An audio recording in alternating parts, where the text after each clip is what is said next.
I'm Tracy Goodman, and I'm the Ag and Natural Resource Agent with McCrae County Extension. Today we're going to do a short little video on container gardening. Now, with container gardening, you can virtually do it in any container that you have as long as it is deep enough to hold your plant that you're trying to grow. So today we are focusing more on vegetables, and we're going to plant a couple of little flowers. And what I'm planting in today is one of the tiered planters. It's deep enough to hold the vegetables that I'm wanting to put in here. Like I said, you can plant in almost anything. 5-gallon buckets work really well if you want to grow things like tomatoes.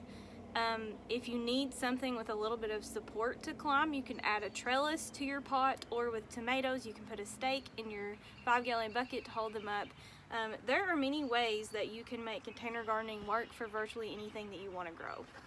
So today we're going to be planting some tomatoes, and we've got some pepper plants, and then I have some marigolds that I'm going to stick in there. And then I also have a little pack of bush bean seeds. Bush beans are really great container plants because they don't get very big and they don't need any support system to climb. And I'm also going to talk a little bit about tomato varieties that you can put in a container. So for this particular pot, I cannot actually plant the type of tomatoes that like to grow and vine out. This one in particular is what is called a determinate. This is a determinate variety. And what determinate actually means is that it puts off a determined amount of tomatoes for the season. So these typically do not get very big. They're typically dwarf plants. The common ones that you see in a garden are actually called indeterminate tomatoes, and they will keep putting off tomatoes as long as you let them grow and keep them happy and healthy. These are not like that. They're perfect for these small size containers because they don't take up a lot of space and you don't actually need a support system for those. Now, one important thing to remember with container gardening is that when you plant things in the soil in a regular garden, they actually are able to get the nutrients that are already within the soil. When you plant in a container, you're adding something like a potting mix, which typically does not come with enough nutrients loaded to keep that plant healthy and happy throughout the season. So you're gonna have to feed your plants. Today I just have a little bag of, it's urban vegetable food. I'm gonna probably put a little scoop of this in with each plant, and you'll want to consistently feed your plants throughout the season so that they're not lacking in any type of nutrients. Now, I have already filled my container with a just general potting mix. You can buy this at any store. It's not anything special, you can get it anywhere. So I filled it all the way to the top, and I'm ready to make my holes for my plants. So just like you would in your garden, you're gonna want to, let's see, I'm gonna start with peppers. Make sure to always squeeze the bottom so that you loosen up that root ball. And if you're curious, these are California Wonder sweet peppers. Really good variety. And I am just going to stick this down. I might have dug the hole a little bit too deep. Peppers don't really need to be planted very deeply.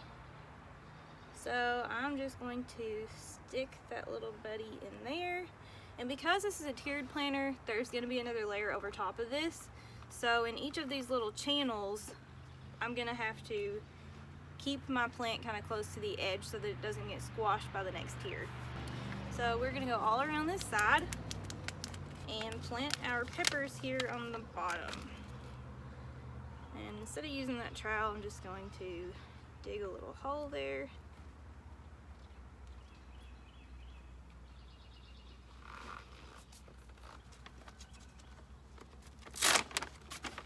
Oops, I already forgot to feed. I'm just going to throw it around the top. I will say that when you get any type of fertilizer, if you do use a synthetic kind, you don't want to put it this close to your plants. With organic, it's not going to hurt your plants because it's organic and it's very slow release. So just keep that in mind with fertilizers.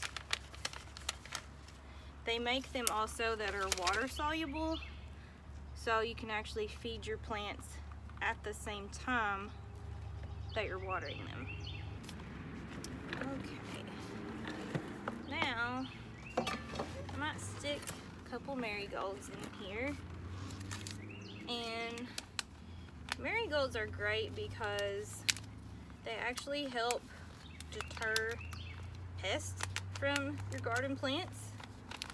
They're known for doing that, so they're a really great companion flower, and they're also very pretty. So they're a nice addition to any garden, whether it's a container garden or an in-ground garden. We're going to stuff a couple of those in there. And then we'll also go ahead and feed those a little bit. Okay, we're ready for our next layer. Okay, so now we have our second tier added. I just did the same thing. I put potting soil in it, filled it to the top, and now we are going to plant our tomatoes. So with these being a determinate variety, you don't need to really plant them as deep as you do indeterminate varieties because they're only going to get so big.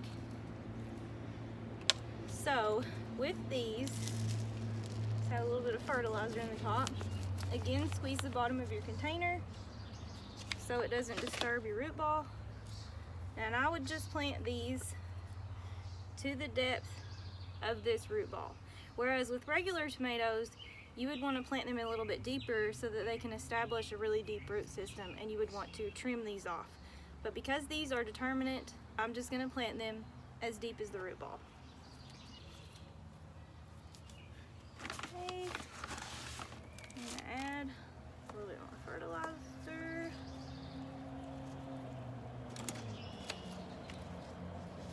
And this planter is actually going to be sitting outside in the rain, so I know that it's going to get wet and drag that fertilizer down.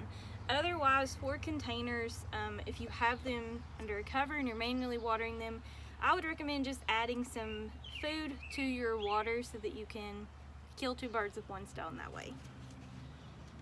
Okay, so again, I'm going to dig a little hole here.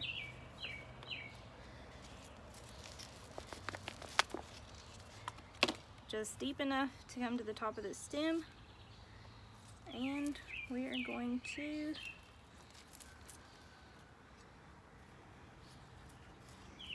stick them in there like that. And if you're curious to know, these are Better Bush hybrid determinate tomatoes. Alright, now we have our bush bean seeds. So with seeds, obviously you plant those a little bit different than you do an actual plant. So with seeds, you don't need to plant them too deep. So I'm just going to make a little pocket here, and for each one of these little spots, I'm gonna probably put 3 seeds to a hole, which is generally what I do to make sure there's good germination. I'll rotate this around. Dig me another little pocket, drop 3 little seeds in there, cover them up, and just kind of lightly pack it down.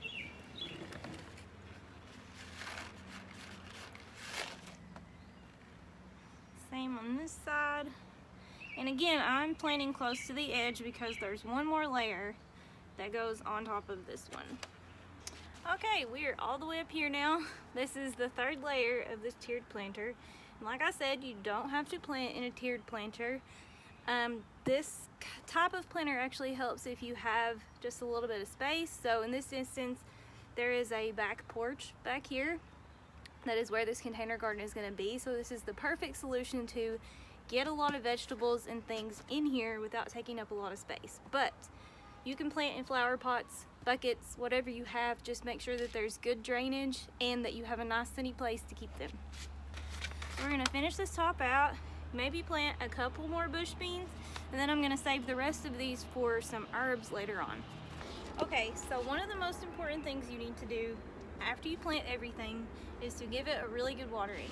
So Because this is a tiered planter, these work a little bit differently. You water them from the top, and that water drains down to each tier, so you typically only have to water it from the top.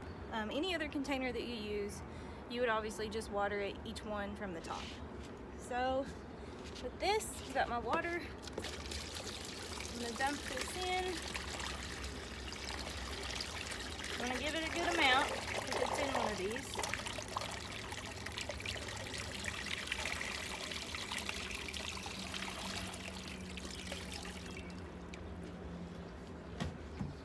Okay, and that's all there is to it. So I will link a really good publication in the description that is called Gardening in Small Spaces, and it goes over pretty much everything that you need to know for container gardening. If you have any questions about gardening in general, please feel free to reach out to me at the McCrae County Extension Office. Thanks for watching.